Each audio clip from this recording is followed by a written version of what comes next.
할렐루야. 삶의 자리에서 감사함으로 하나님께 예배드리는 모든 믿음의 심령 위에 어린 양 되신 우리 주 예수 그리스도의 사랑과 평화가 함께하기를 축복합니다. 우리가 인생을 살아가는 데 있어서 반드시 지켜야 할 법칙, 절대 법칙이 있습니다. 시간이 지나고 세상이 변하여도 결코 변하지 않는 것으로 존중되어야 하고 또 반드시 지켜져야 할 법칙이지요. 그러한 절대 법칙 가운데 하나는 생명의 존엄입니다. 이 생명의 존엄의 절대 법칙이 무너지게 되면은 그곳에는 생명이 생명다움을 유지할 수가 없죠. 생명이 꺾이게 된 그 자리에는 오직 슬픔과 탄식만이 있을 뿐입니다. 우리가 사는 이 사회에 이렇게 우리가 지켜야 할 그리고 행해야 할 기본적인 도리 또한 있죠. 이것을 우리는 윤리라고 하는데 절대 윤리와 상대 윤리가 있습니다. 이 절대라는 것이 붙게 되면은 이것은 절대 변하지 않는 어떠한 상황에도 바뀌지 않는 그러한 윤리를 말하죠. 그래서 이것은 남녀노소를 가리지 않고 또 시, 공간을 넘어서서 반드시 지켜져야 합니다. 이러한 법칙들, 이러한 윤리가 우리 생활 곳곳에 숨어 있으면서 이 사회를 만들고 이 사회가 유지되도록 해주고 있죠.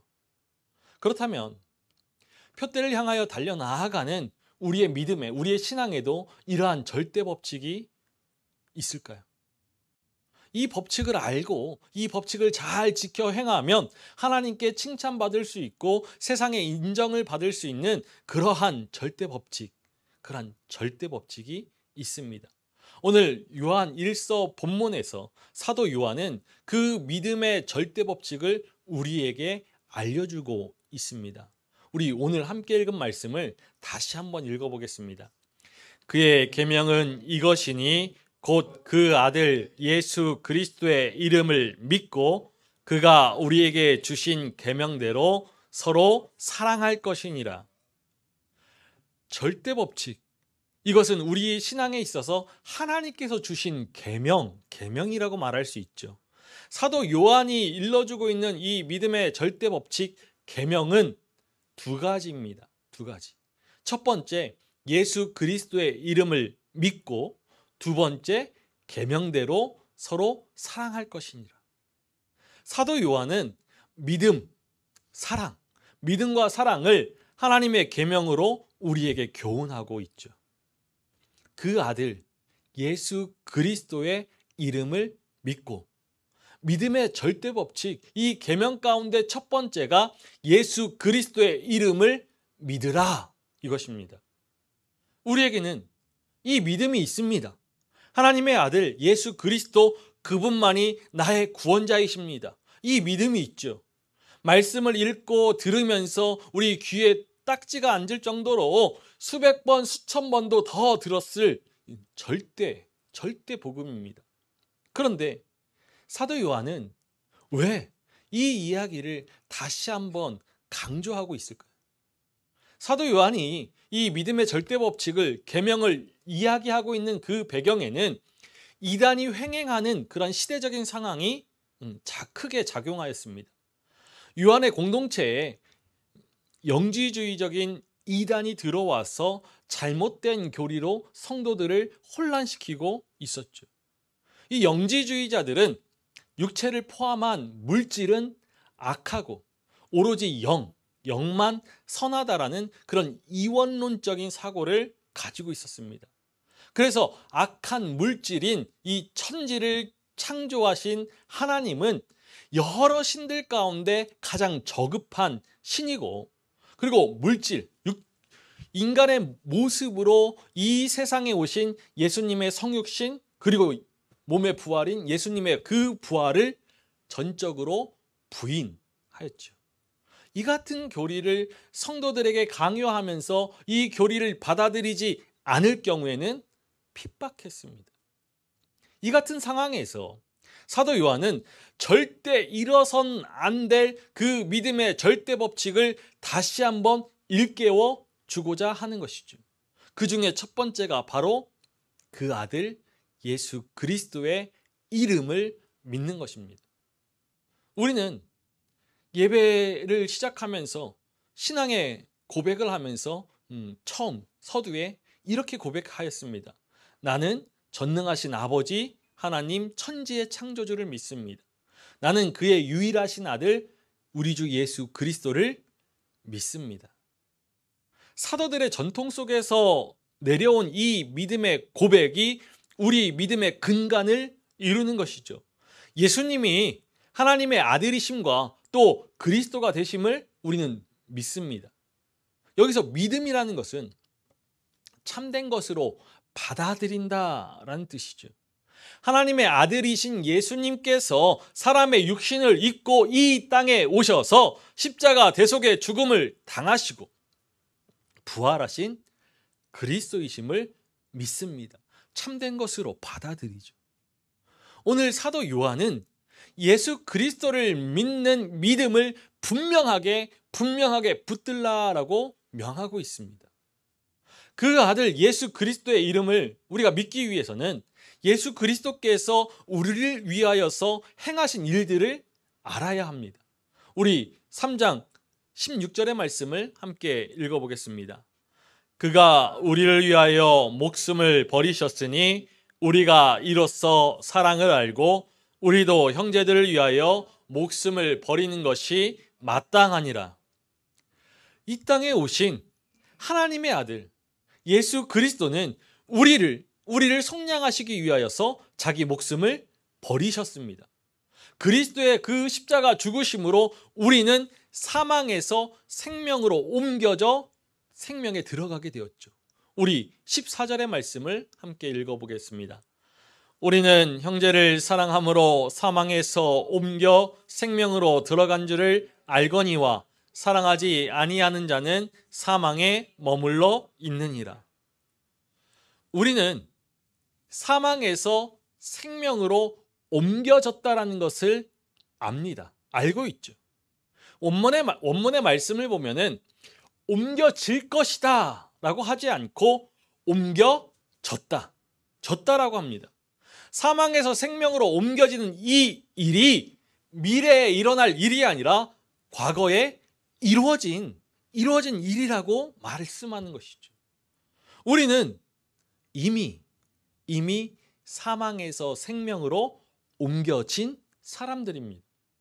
사망의 자리에 있다가 생명의 자리로 옮겨질 것을 소망하면서 사는 것이 아니죠. 우리를 위하여서 자기 목숨을 버리신 예수 그리스도로 말미암아서 이미 사망에서 생명으로 옮겨졌습니다. 우리는 이 진리를 알고 예수 그리스도의 이름을 믿습니다. 그런데 이 알미란 지식적인 알미 아니라 체험적인 알미죠. 우리를 위하여 목숨을 버리신 그리스도의 사랑을 알게 되면은 우리의 삶에 변화가 일어납니다. 우리의 생각, 우리의 뜻, 우리의 사고와 우리의 의지를 내려놓고서 그리스도의 뜻, 그리스도의 의지에 전적으로 순종하게 되죠.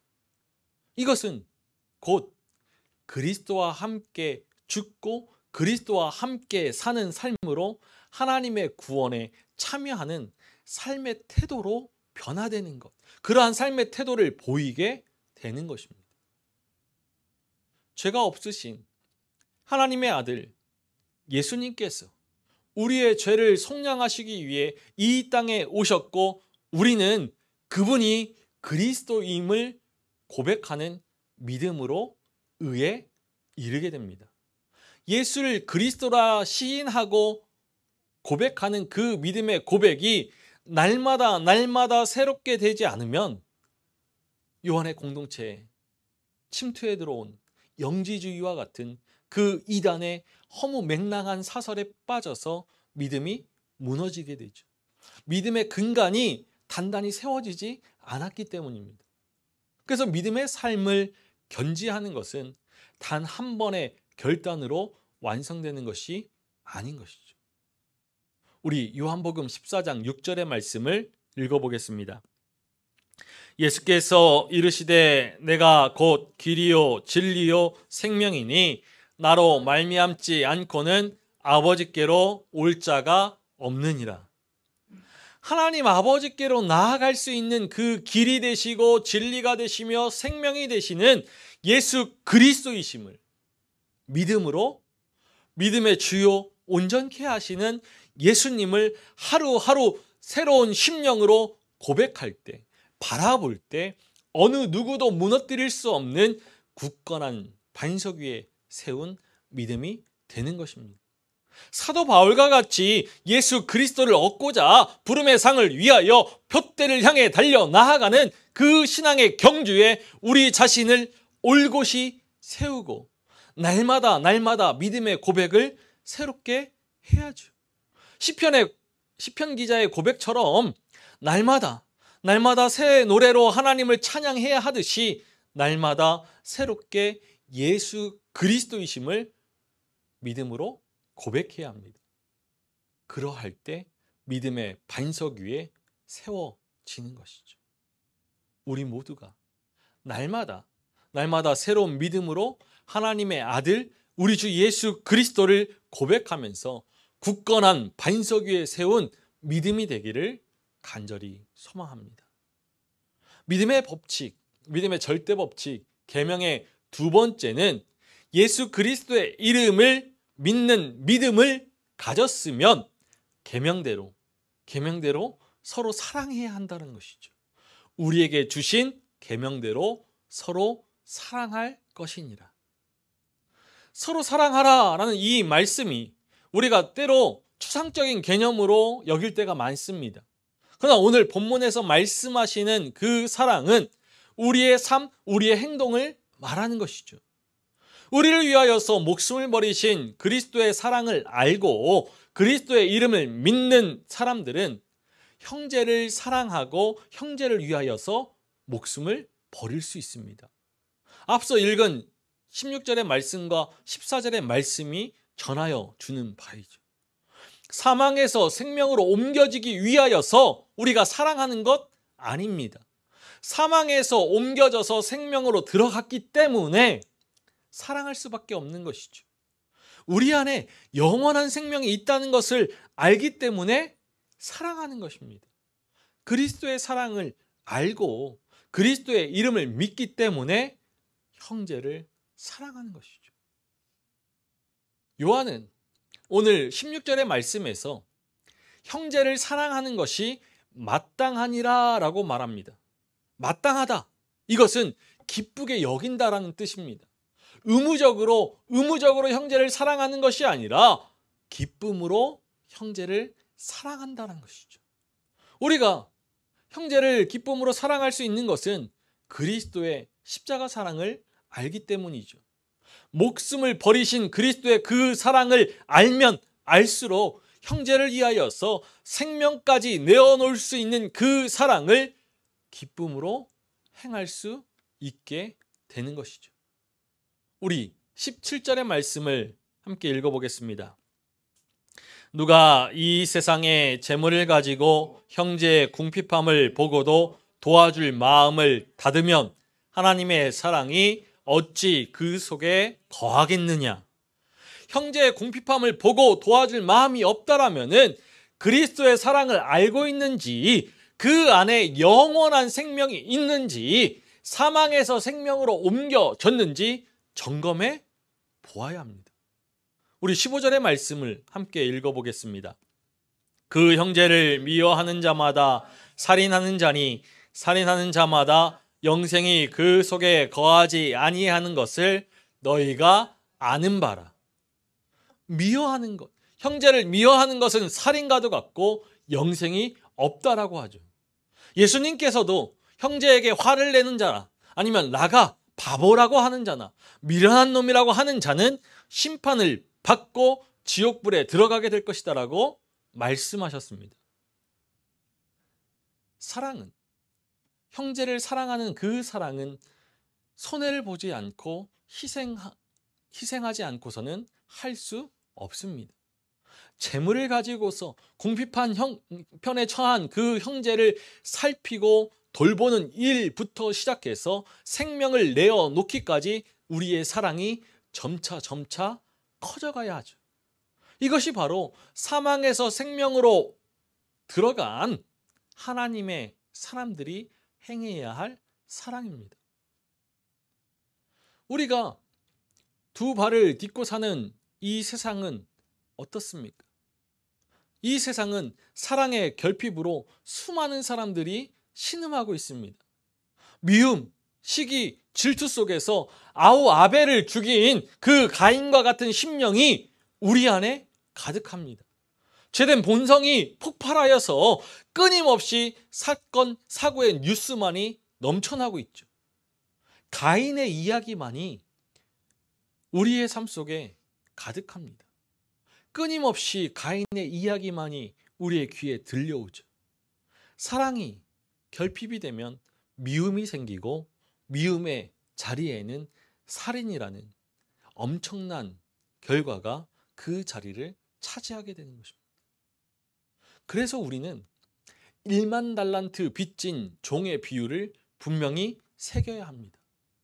1만 달란트라는 어마어마한 그 빚을 탕감받고도 눈앞에 보이는 100데나리온에 집착하는 종이 바로 우리 자신이 아닌지 살펴보아야 하죠.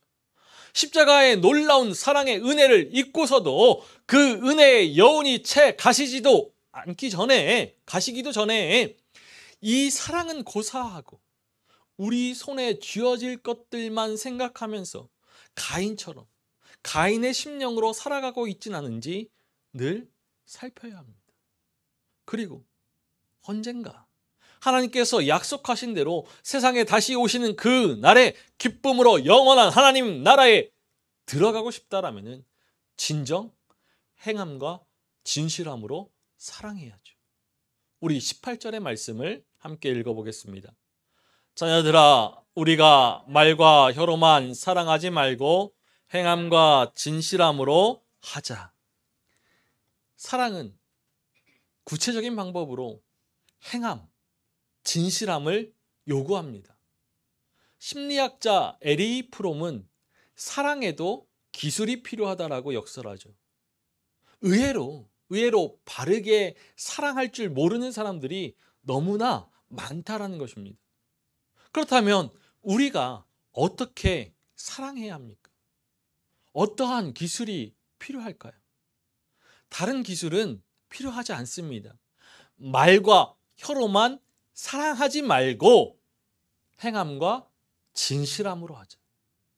사랑, 그 첫째가는 기술, 행함과 진실입니다. 사랑은 말로만 하는 것이 아니라 형제의 필요를 살피는 시선, 그리고 가진 것을 나누는 손과 발, 그리고 아픔을 공감하는 마음이 사랑이죠.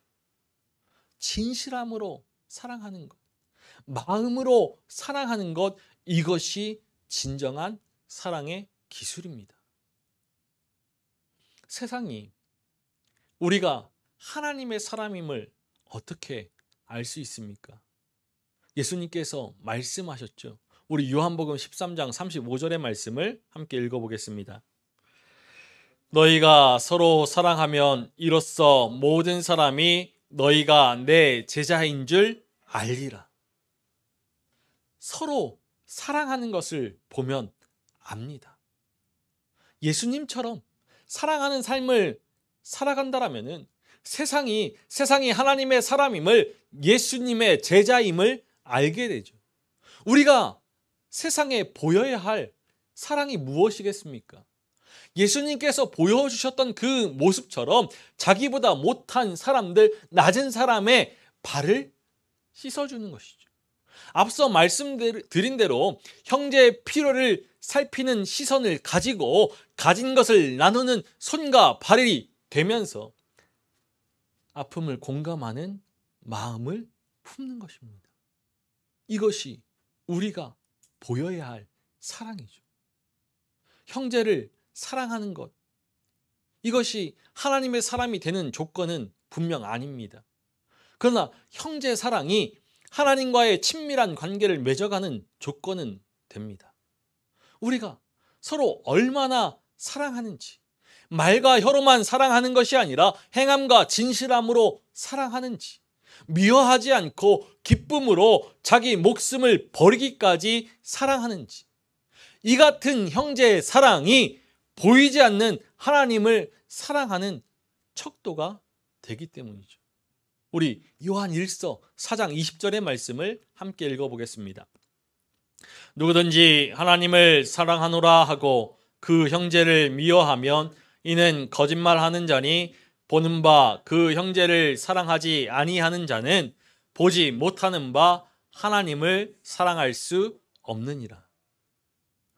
형제 사랑은 구원의 조건은 아니지만 우리가 구원 받았음을 확인해 주는 증거가 되는 것입니다.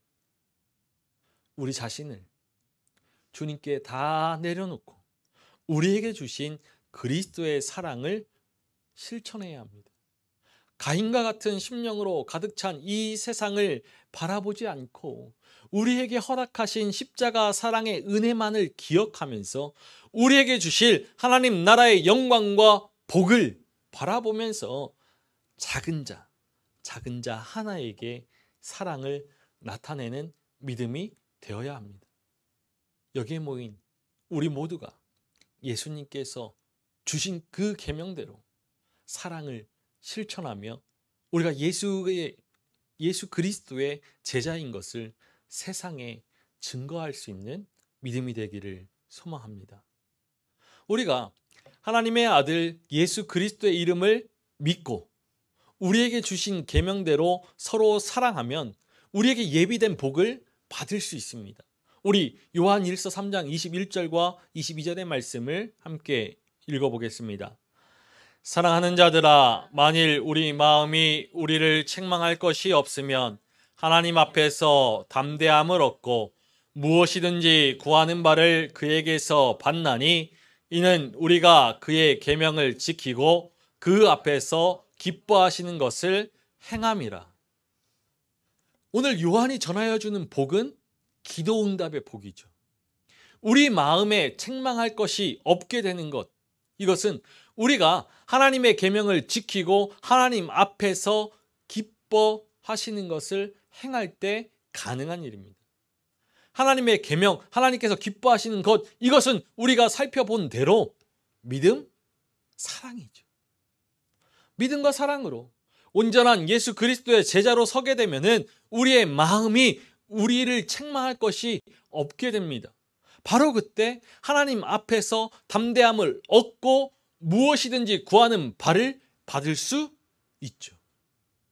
우리가 간구하는 것마다 응답을 받은 원인과 이유는 바로 우리가 그의 계명들을 지키고 그 앞에서 기뻐하시는 것들을 행하기 때문에 하나님 앞에서 담대함을 통해 구할 수 있기 때문입니다.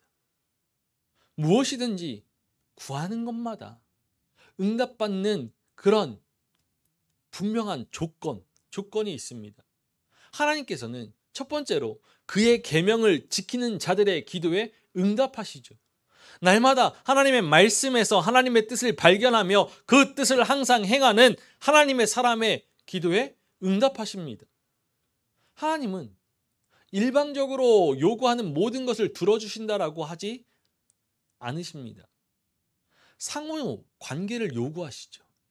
하나님께서 우리가 하나님의 계명을 지키면 기도에 응답하신다라고 약속하십니다. 믿음, 사랑, 이 믿음과 사랑의 삶을 살아낼 때 우리의 기도에 응답하십니다. 그리고 하나님께서는 두 번째로 그 앞에서 기뻐하시는 것을 행하는 자들의 기도에 응답하십니다. 하나님의 계명을 지키는 것만으로 충분하지 않습니다. 우리가 그의 계명을 지키고 그 앞에서 기뻐하시는 것을 행함이라.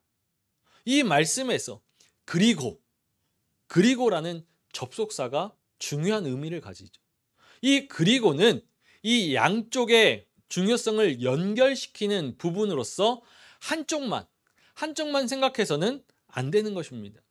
우리는 하나님께서 특별히 원하시는 것, 계명을 지키는 것만으로 충분하지 않습니다. 우리는 이와 동시에 그 앞에서 그가 기뻐하시는 것을 행해야죠.